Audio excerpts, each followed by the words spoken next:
I got a call from ExxonMobil. They said, what don't you have money for that you would like to have money for? And I said, well, I look in the mirror and I don't want people like me leading Project Kaleidoscope forever. Thank heavens for Susan. And so it was a very intentional thinking that there was a culture here, there was a community here that we were building, and that it was a community of multiple generations.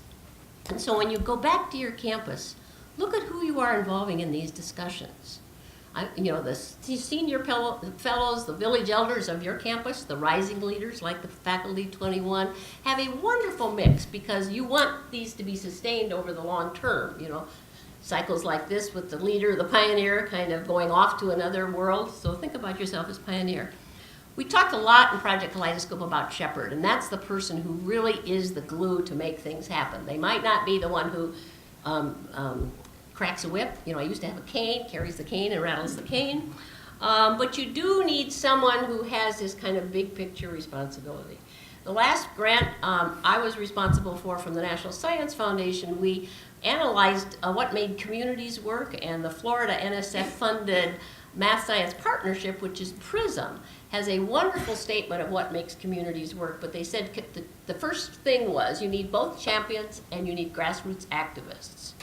So here I'm giving you two other options. You can go home and be a champion, or you can be a grassroots activist. Find your place, please.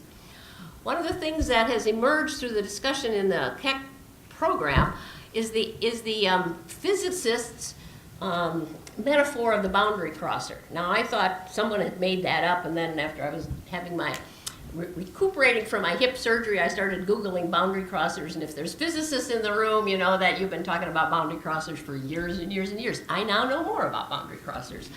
But think of yourself as a boundary crosser, that you are the person who takes what you know in this world and walks over into the other world and serves as the translator between the worlds.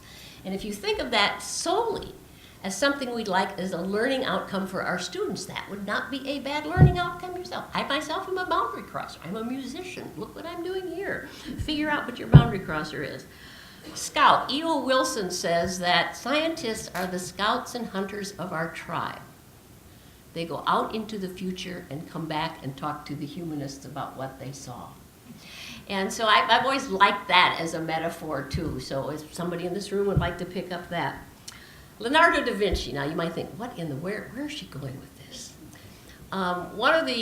Some of you were at the meeting in the Faculty 21 meeting in Chicago when Nancy Andreasen, who's a neuroscientist who is also a PhD in English, who teaches at the University of Iowa, talked to us. And her book is The Creating Brain. And the beginning and the end is stuff I can understand, and the middle is neuroscience, so I kind of float over it. But she talks about Leonardo as, the kind of archetypal one of the two creating most creative people. But she says that he was in a community where what he said and what he did was receptive, because he could translate what he was thinking, his new ideas, into something that was meaningful for the community, but kept pushing them into new worlds. And so she has a nice discussion in there, a relationship between the individual creative person, creator, and the community in which that person resides, and how this kind of the mentoring, the patronage, the money that goes, the support that goes back and forth. And I urge you just to look at that book, because for me that grounded all the work we've been doing in Project Kaleidoscope recently, gave it a different slant, because what we're trying to do is have individuals take responsibility for doing something, but you're always working within a community. And so I found that very helpful. Positive deviance. Now, some of you probably know the work of Jerry Sternin, which he talks about for any problem. There's always somebody who has already solved the problem, and you have to go and find that solver, figure out how they did it, and adapt it for your own setting. This is the one thing we did wrong in Project Kaleidoscope early on, and I keep wondering what would have happened if we'd gotten it right. What we did was, the people I got around the table were the outliers, the scouts, the shepherds, the village elders, and what we did was figure out what the problem was in introductory courses in the sciences. I could tell you, we went through polio, we had grids on how to solve problems. I mean, we were really very serious about solving problems in introductory science. What we did not do, and what NSF is starting to do, and they better pick up your ball, Wanda, is figure out what the problem was in institutional change. And 20 years ago, there was very little discussion of institutional change in higher education. And so we wouldn't have been able to find it out there. But what I've started doing in the last 5 years when I have groups is say, sit at your table and talk about what do I ask them? Identify and interview someone in your world who clearly knows how to build collaborating groups that engage people with little common experience in working effectively to tackle a significant issue or capitalize on a significant opportunity. So what we've been doing is trying to gather from people who are on condo boards, on leaders of scout teams, of whatever group they're in, how they get people to work together. And it's been a wonderful, wonderful exercise. And one of the best sets of responses came from a junior volunteer soccer coach in Philadelphia. He says, enjoy the project. The biggest challenge in bringing people together who don't usually work together are a lack of understanding the value of what needs to be accomplished, the difficulty of the group this is a soccer coach, the difficulty of the group to see beyond what is possible. And then he says that some of you have had celebrate, do some team building exercises. So kind of think about who you are. What role do you have to play in this whole work of locally doing it? And that gets back to the first part, the perspective. Find something that you really want to be engaged in. This is serious business we're about. And so I'm going to give you just a couple of more things that think outside the box. And this, I'll only give you one quote. So we had a physics meeting, we had a physics meeting at Hamline University. And everybody has to leave a Project Kaleidoscope meeting with a plan.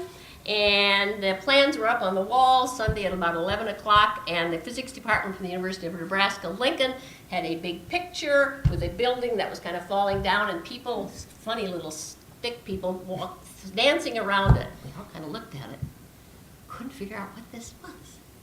Now think about identifying the problem and then figuring out the solution for the problem. So they said, well, it's All Saints Sunday today, and we went to church, and the Old Testament lesson was Joshua fit the battle of Jericho. So this is Joshua fitting the battle of Jericho. And as we sat in our group, we thought, we don't know how to get our physics students to collaborate, but the dance department does. So we're going to invite the dance department to come over and talk to the physics department to say how to get students working together. So that is kind of thinking outside of the box, but clearly defining the problem before you start doing something to solve the problem. So end with adding, and this is my advice to you, I can do this when I'm old, can't I? This is really fun. You also don't have to pay any attention to it, so that's fun too. Another book that I have really found as almost a Bible for the past several years is the Flow, the creativity book by Mahaley Csikszentmihalyi. I'm just going to give you two of the things he ends with in the book. A first step toward a more creative life that resonates with me anyway is the cultivation of curiosity and interest to maintain one's delight in the strange and the unknown, because there is no end to the unknown.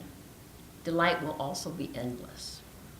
And then he ends with a very practical piece of advice. And I give this to you as my valediction. Try to be surprised by something every day. Try to surprise at least one person every day. Write down each day what surprised you and how you surprised others. Thank you very much.